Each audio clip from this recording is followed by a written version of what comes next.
नमस्कार. महाराष्ट्र राज्यातील तमाम कर्मचारी बंधू आणि भगिनींनो, तुमच्याकरता एक अतिशय महत्त्वपूर्ण बातमी घेऊन आलेलो आहे. बजेट 2024 संदर्भाने कर्मचाऱ्यांना नेमकं काय मिळालं आहे या बजेटमध्ये हे जाणून घेऊया. याकरिता हा व्हिडिओ पूर्ण बघा. चॅनलवर पहिल्यांदा आला असाल तर प्लीज एक सबस्क्राईब करून बेल बटन दाबायला विसरू नका. तुमच्याकरिता ते मोफत असते, पण आमच्याकरिता फार मोठं प्रोत्साहन असते, बक्षीस असते. म्हणून हा व्हिडिओला प्लीज एकदा सबस्क्राईब करून टाका. तर चला मंडळी, व्हिडिओ सुरू करूया. आपल्या काय शंका असतील तर कॉमेंट्समध्ये तुम्ही लिहू शकता.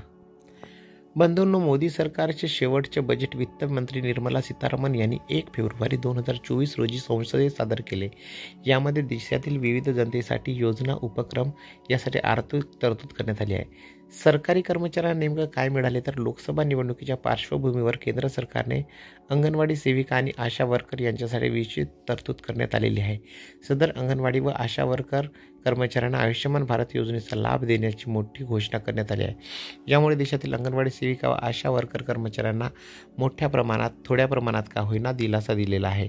कर्मचाऱ्यांच्या प्रशिक्षणासाठी 332 कोटीची तरतूद 2024-25 या आर्थिक वर्षाकरिता भारत आणि परदेशातील सरकारी कर्मचाऱ्यांच्या प्रशिक्षण तसेच प्रशिक्षणासाठी पायाभूत सुविधाकरिता 312 कोटी इतक्या रकमेची तरतूद करण्यात आली आहे.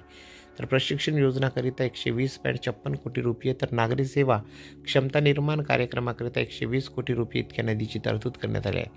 सरकारी कर्मचाऱ्यांना या बजेटमध्ये मोठ्या प्रमाणात अपेक्षा होती, परंतु सरकारी कर्मचाऱ्यांच्या पदरी निराशाच पडली आहे. कारण कर्मचाऱ्यांच्या या बजेटमधून जे अपेक्षित होते ते मिळालेच नाही. या अर्थसंकल्पामध्ये देशातील सरकारी कर्मचाऱ्यांना जुनी पेन्शनबाबत तोडगा निघेल अशी अपेक्षा होती, परंतु जुनी पेन्शनबाबत कोणतीही तरतूद करण्यात आलेली नाही. त्याचबरोबर नवीन वेतन आयोग लागू करण्याबाबत 8व्या वेतन आयोग समितीची स्थापना करण्यात आली नाही. यामुळे देशातील सरकारी कर्मचाऱ्यांना मोठ्या प्रमाणात नाराजगी दिसून येत आहे. महागाई भत्ता वाढीबाबत तरतूद नाही. सरकारी कर्मचाऱ्यांना जानेवारी 24 पासून DAमध्ये वाढ करण्याची मोठी अपेक्षा होती, परंतु DA वाढीसाठी केंद्र सरकारकडून कोणत्याही प्रकारची तरतूद करण्यात आली नसल्याचे कर्मचाऱ्यांमध्ये कमालीची नाराजगी दिसून येत आहे.